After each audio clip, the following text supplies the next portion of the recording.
एक कथा में कहता हूँ, प्रभु श्री राम जी वन में थे, लखनलाल साथ में थे, माता जानकी भी थी साथ में।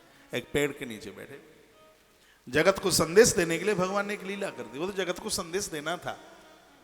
और उन्होंने क्या कहा, क्या किया, भगवान ने कहा लक्ष्मण मैं थोड़ा आता हूं, तुम जानकी का ख्याल रखना। और चले गए और तोता बन करके उसी डाली पर बैठ गया।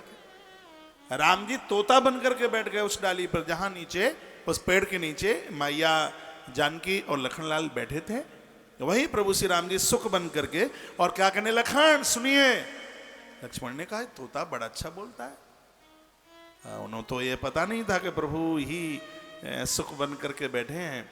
उन्होंने कहा लक्ष्मण हम तुमसे एक प्रश्न करते हैं, जवाब दीजिए। वो कहते हैं फलम दृष्ट्वा पुष्पम दृष्ट्वा नारिम दृष्ट्वा, यदि अकेले में फूल दिखाई दे जाए तो कौन है ऐसा जो फूल को तोड़ने का, उसको छूने का, उसको तोड़ने का उसका मन न करे। पका हुआ फल दिखाई दे जाए अकेले में। हम बहुत छोटे छोटे हुआ करते थे, पढ़ने को जाते थे तो बेरिया के बगीचे मिलते थे, तो देखते थे कहीं कोई माली वाली तो नहीं है, तो एक डेल उठाकर पत्थर फेंकते तो दुनिया भर के वो बेर आ जाते थे। लेकिन जब पत्थर मारते तो देखते थे कि यहाँ कोई इसका रखवाला तो नहीं है। अकेले में तो फल तोड़े बिना माने कहाँ। भगवान कहते हैं कि पका हुआ फल दिखे कौन नहीं तोड़ेगा, खिलता हुआ फूल दिखाई दे कौन नहीं तोड़ेगा।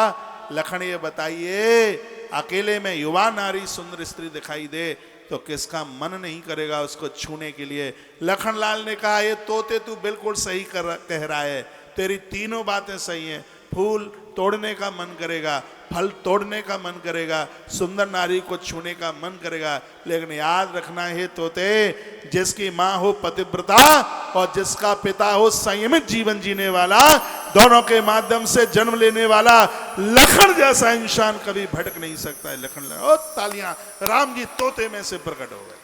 कहा वाह लखन कमाल की बात है। और वहीं प्रभु श्री राम जी ने कहा लक्ष्मण, अच्छी संतान का जन्म होना ये माता पिता की तपस्या है। सदाचारणी संतान का, रावण बिगड़ गया क्योंकि मां ठीक नहीं थी, इसलिए केससी ठीक नहीं थी। वो विद्वान था, विद्वान इसलिए था क्योंकि उसका बाप बढ़िया था, अच्छा था।